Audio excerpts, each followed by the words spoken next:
কেয়ামতের দিনে আমরা জানি, আপনার কাছ থেকে আমরা আলোচনা শুনেছি প্রায় সময়, যে এক শ্রেণীর মানুষ তারা নিঃস্ব হয়ে যাবে, অনেক আমল নিয়ে তারা উঠবে, কিন্তু তারপরেও তারা মুফলিস হয়ে যাবে। এই মানুষগুলো কারা? একটি বিশুদ্ধ হাদিসে এসেছে, নবী সাল্লাল্লাহু আলাইহি ওয়াসাল্লাম একবার সাহাবাদেরকে জিজ্ঞেস করলেন, মানিল মুফলিস, মুফলিস কে?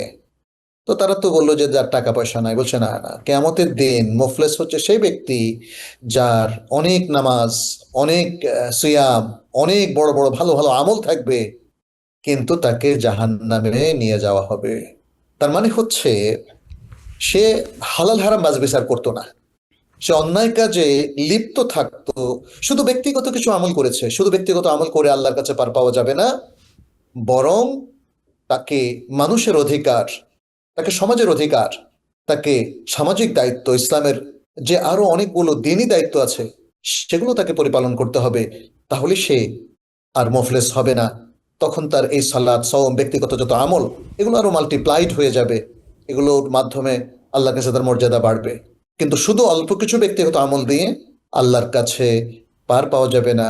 তাকেই বরং মুফলিস বলা হয়েছে, যে এত কিছু থাকার পরেও সে কিন্তু মুফলিস, অর্থাৎ এমন ব্যক্তি যার কোনো টাকা পয়সা, ধন সম্পদ, ধন দৌলত, আমল কিছুই নাই। Adin Television, a complete way of life.